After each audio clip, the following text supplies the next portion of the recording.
de ce matin. C'est le thème là que nous sommes en train de prêcher. Alléluia. Nous sommes avec la décision.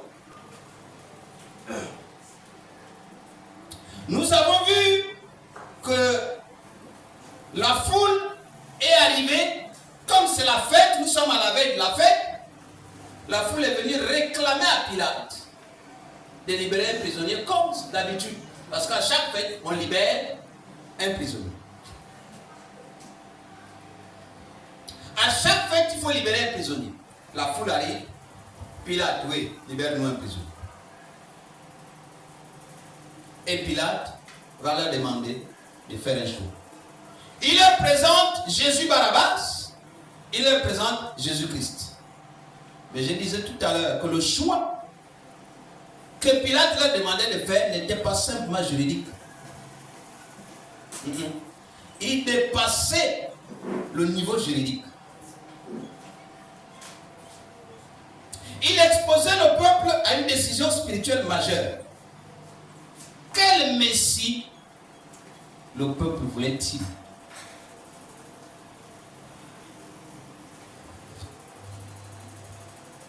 Hein? Quel Messie le peuple voulait-il?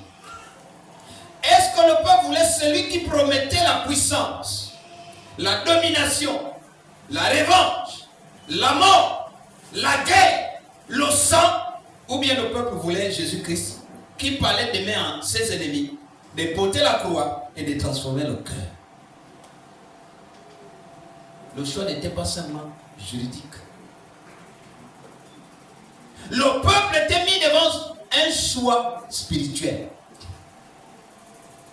Voulez-vous que je vous libère Barabbas, qui promet les postes de nomination, qui promet les postes de responsabilité, qui promet les mariages, qui promet les voyages, qui promet l'argent, qui promet les femmes? Ou bien voulez-vous que je vous libère Jésus-Christ, qui promet d'aimer ses ennemis, d'avoir l'amour, de faire sortir en vous les fruits de l'esprit, la bonté, la bénignité, la tempérance et tout ce que vous connaissez? Qui voulez-vous? Alléluia. Amen.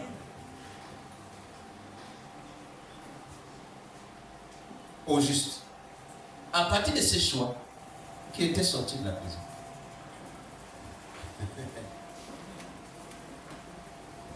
qui était sorti finalement de la prison, nous savons que Barabbas veut dire fils du Père, fils de Dieu. Donc c'est le fils de Dieu qui était emprisonné là.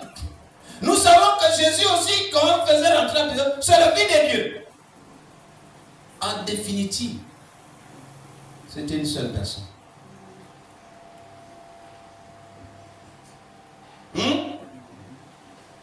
C'était une seule personne. Relisons un peu ensemble Marc 15. Je voudrais qu'on relise à partir des versets 8 à 14. J'ai déjà fini mon message. Il n'est pas là. Verset 8. La foule était montée, s'est mis à demander ce qu'il avait coutume de leur accorder. Pilate leur répondit: voulez-vous que je vous relâche le roi des Juifs?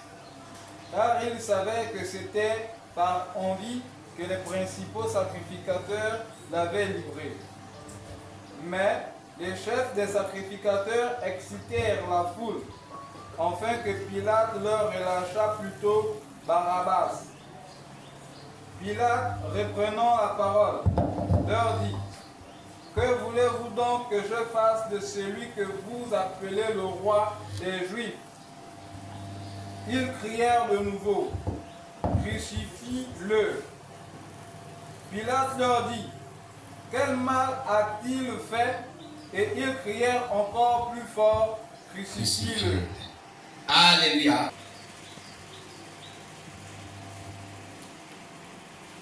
Vient l'heure de la décision.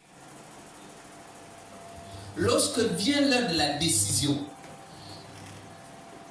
Pilate va demander, lequel voulez-vous que je libère? La foule dit, libère-nous Barabbas. Mais comme Pilate savait que quand il regarde l'autre, mais il n'a pas fait de mal. Bon, il est obligé de s'aligner à la volonté de la foule. Il dit, vraiment vous voulez celui-là, pas le roi des Juifs? Il dit non, crucifiez-le. Comme un seul homme, d'une même voix, la foule a dit, crucifiez-le. Mais en réalité, qui était réellement sorti de la prison? Bien aimé, le diable, je voudrais bien te dire, le diable, comme à son habitude, a utilisé la foule, comme le diable utilise l'église, comme le diable utilise n'importe qui, comme le diable utilise la famille, comme le diable utilise le service, comme le diable peut utiliser n'importe qui. Le diable, ce jour-là, a utilisé la foule pour faire condamner ton homme intérieur. Pour faire condamner tes valeurs. Pour faire condamner ta morale. Pour faire condamner ton amour. Pour faire condamner ton esprit de pardon. Mais pour libérer quoi? Pour libérer l'orgueil. Pour libérer la haine. Pour libérer la vengeance. Pour libérer la calomnie. Pour libérer la diffamation. Pour libérer la mort. Et c'est l'esprit qui est dans le monde en ce moment. L'esprit qui a été libéré. Mais l'esprit de vérité est en ce moment emprisonné. Voici ce qui s'est passé ce jour. On a emprisonné l'esprit de vérité. On a libéré l'esprit de mort. Barabbas, c'est l'esprit de mort. Jésus-Christ, c'est l'esprit de vérité. Que Dieu te bénisse.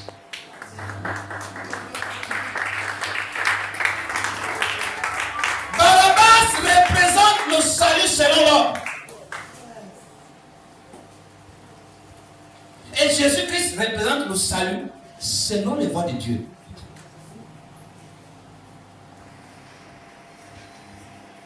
Barabbas, c'est le salut selon l'homme. L'homme veut quoi? Je veux te libérer. Si on me donne 1000 francs, je serai libéré. Mais tout en oubliant que les 1000 francs là vont s'achever. Si je sors avec tel gars, c'est mieux qu'aller à l'église. Oubliant que le gars là va te plaquer un jour. Mais Dieu ne te plaquera jamais.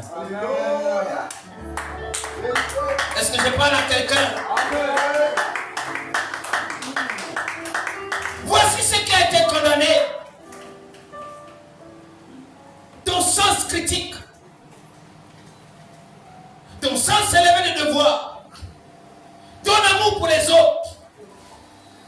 Mais qu'est-ce qui a été libéré? La haine, la calomnie, la diffamation, les pièges, les petits coups bas, les petits calculs de l'arrière-boutique.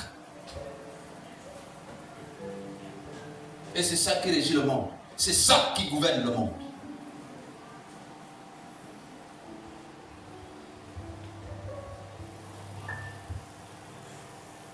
L'homme a préféré le salut selon ses propres standards. Et emprisonner la vérité, la sécurité, la gloire éternelle. Nous ne sommes plus peut-être devant Ponce Pilate. Nous ne sommes plus peut-être devant le Sanhédrin.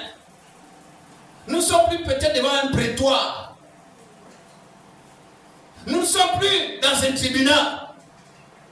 Mais nous avons toujours des choix à faire. Alléluia. Amen.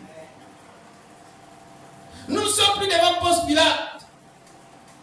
Mais chaque jour, nous décidons qui nous voulons suivre réellement.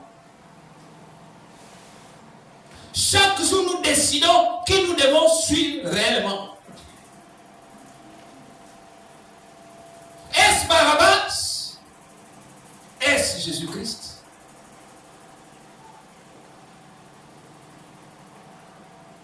Jésus-Christ, rejeté par beaucoup, continue d'appeler avec amour, avec patience, avec vérité. Il n'impose pas, il ne force pas, il n'écrit pas, il dit simplement, venez à moi vous tous qui êtes fatigués et chargés, et je vous donnerai Dieu. Sans imposer, sans s'imposer. Sans imposer et sans s'imposer. Mais le monde, l'église veut quoi aujourd'hui? L'église veut toujours continuer à avoir son douk-douk dans la poche. L'église veut toujours continuer à suivre Barabbas. C'est celui-là qu'il faut libérer. Mais oui, j'ai été témoin de cela. Et ceux qui étaient les auteurs de cette affaire, c'est eux-mêmes qui ont commencé à dire, nous avons fait partie du vrai pasteur. Vous connaissez l'histoire. Pour beaucoup. Or, nous avons fait, vous tous qui êtes là, vous êtes des faux. Nous avons fait partie du vrai pasteur. Mais il fallait le crucifier. Il fallait l'abattre. Papa Robert, tu connais l'histoire. Il fallait le crucifier, il fallait l'abattre. Mais c'est après qu'on se rend compte, comme, attendez, qui on a fait partie? Qui on a sorti de la prison et qui on a enfermé?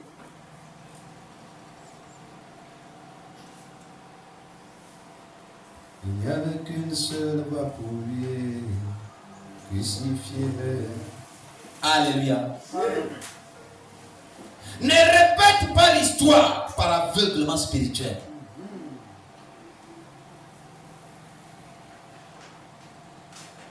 Parce que tu peux crucifier ce qui est bien et libérer ce qui est mauvais.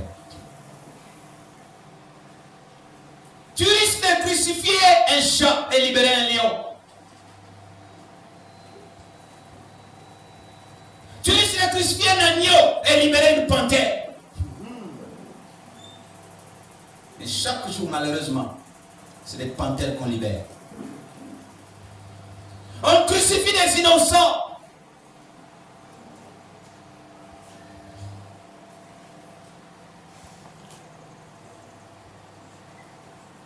Reconnais le véritable Messie.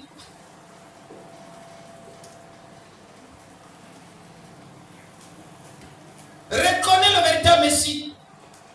Celui que ton cœur a choisi d'emprisonner plutôt que de le laisser libre. Est-ce que c'est celui-là? Ou bien celui que ton cœur rejette là?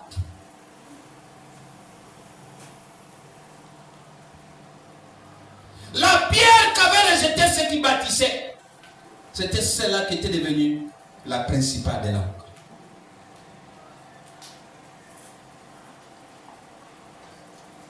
Rejetez la pierre. Rejetez-le.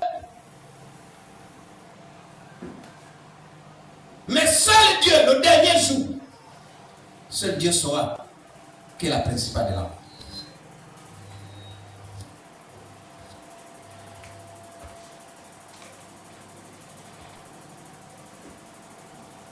Reconnais le véritable Messie, bien-aimé. Jésus a envie de te conduire. Jésus a envie de te guider. Jésus a envie de t'éclairer. Jésus a envie de t'amener vers son admirable lumière. Alléluia. Alléluia. Alléluia. Choisis non celui qui promet le pouvoir du monde et tout ce qu'il contient, mais celui qui transforme les cœurs. Les cœurs brisés est celui qui donne la vie éternelle.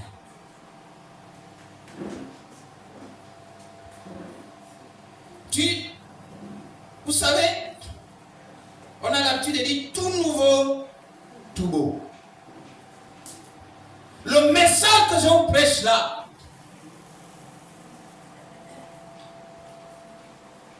beaucoup ne l'ont jamais eu.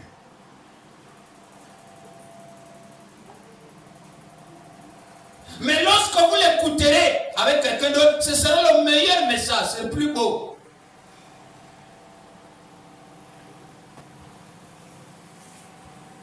Parce qu'il va aller dans les réseaux sociaux, quelqu'un d'autre va le prendre.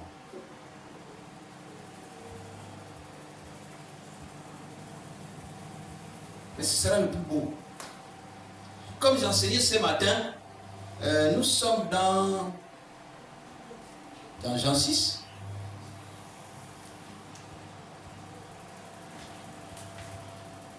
J'enseignais ce matin en disant que, vous savez, c'est une bêtise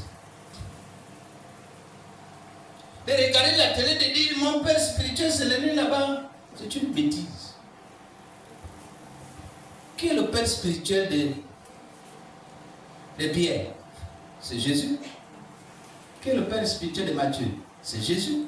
Qui est le père spirituel d'André? C'est Jésus. Qui est le père spirituel de Paul? C'est Jésus. C'est eux qui avaient choisi Jésus ou bien c'est Jésus qui les avait choisis? La Bible dit dans le livre de Jean, c'est moi qui vous ai choisi. C'est le père qui choisit un fils. C'est pas le fils qui dit ah, ça c'est mon père. Non. C'est le père qui choisit un fils. Quand il te pointe du doigt, tu es mon fils. Ça veut dire que tu rentres dans sa vision. C'est Jésus qui a choisi ses fils, ses disciples. C'est Jésus qui a choisi ses disciples. Personne ne lui a imposé. Ça bouleverse, je sais. Mais c'est ce qui est écrit. Je n'ai pas de choix que de dire les Écritures. Ça bouleverse. Mais personne n'a choisi Jésus. C'est Jésus qui a choisi ses disciples. Donc ses fils spirituels. Élie n'a pas choisi Élisée. Non. Dieu l'avait déjà choisi. Et quand Élie vient, il vient accomplir. Quand Élie vient, dit viens, suis-moi. Il vient seulement accomplir. Mais Élisée n'a pas couru en cherchant un père quelque part. Élisée n'a pas couru. Géasi n'a pas couru. On a choisi Géasi, on a choisi Élisée, on a choisi Samuel. Samuel n'a pas couru pour aller choisir un père spirituel. Géasi n'a pas couru. Élisée n'a pas couru. David n'a pas couru. C'est plus tard dans les grottes, lorsqu'ils sont en train de se poursuivre avec Saül. Et lorsque les gens disent, David, mais tu peux tuer Saül là. Il est dans une grotte là.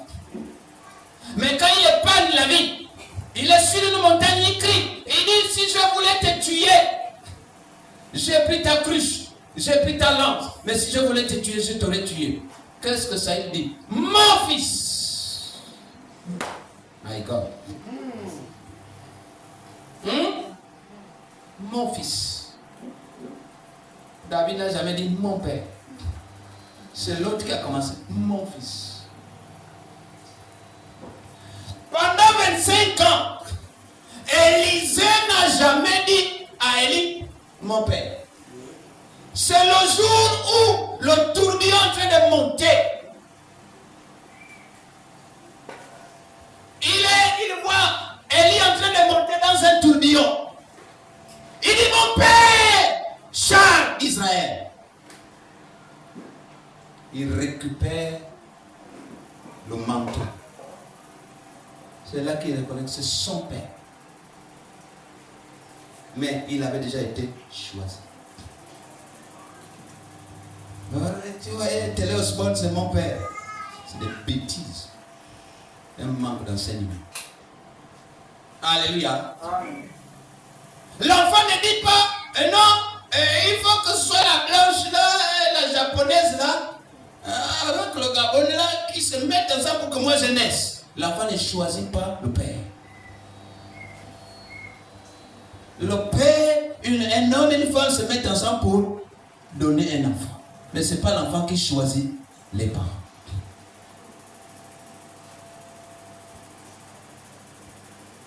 Finalement, qu'est-ce qui a été libéré? Nos bêtises ont été libérées. C'est les bêtises qui gouvernent le monde.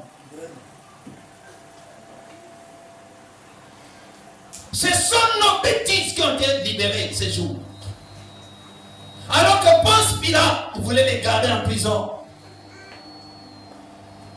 Il ne voyait aucun mal de garder l'esprit de sainteté, de garder l'esprit de vérité dehors. Mais on a fait l'inverse. On a mis la vérité en prison et le mensonge dehors. C'est pour ça que le mensonge court plus vite. Avant que même la vérité n'arrive, le mensonge est déjà arrivé partout.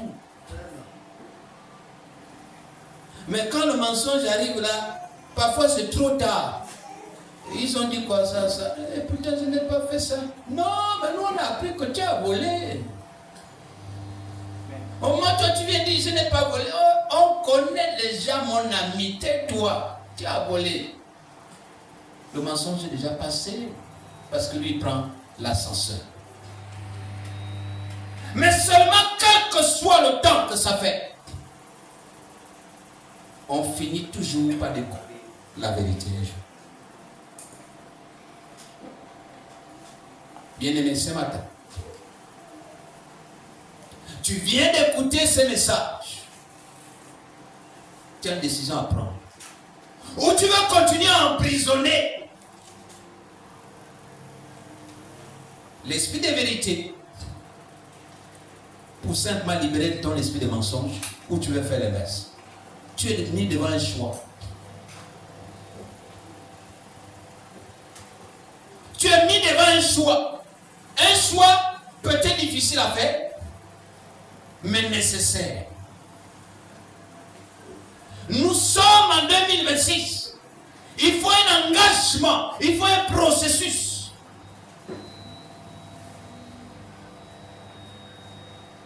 Si tu n'es pas engagé à le faire, tu n'es pas engagé à commencer la bataille, tu vas te retrouver dans les poubelles de l'histoire. On te regardera passer là-bas. Oh, il était chrétien. Ah, il était chrétien. Oui, il était chrétien. Parce qu'une fois qu'on commence à changer d'église, 2 églises, 3 églises, 4 églises, terminé. À la fin, on dit, on conclut quoi? Toutes les églises sont les mêmes, je ne parle même plus. Amen. Enfin, on est à la maison. On est à la maison. Amen. Toutes les églises sont pareilles, je ne parle plus. Et on finit par rester à la maison. Quelle est l'église qui est meilleure? Quelle est l'église qui est meilleure? Dans les églises, nous sommes tous des menteurs. Nous sommes tous des Barabbas. Nous sommes tous des Jésus-Christ. Nous sommes tous des Cécile. Nous sommes tous... La seule chose qu'il faut faire, le dernier conseil que je donne, soyons comme les 2 porcs-épics en Alaska. L'Alaska, c'est une zone où il y a le froid. Un froid terrible. On a mis 2 porcs-épics dans une cage. Dans une cage comme ça, on a mis 2 porcs-épics. Lorsque les 2 porcs-épics se rapprochent, il y a les piquants. Lorsque qui se rapproche, il y a les piquants. Mais le froid frappait. Les 2 porcs-épics, on dit quoi? Quand on se rapproche, il y a les piquants, mais au moins il y a un peu de chaleur. Que chacun supporte les piquants de l'autre pour qu'on survive. Que Dieu nous bâtisse.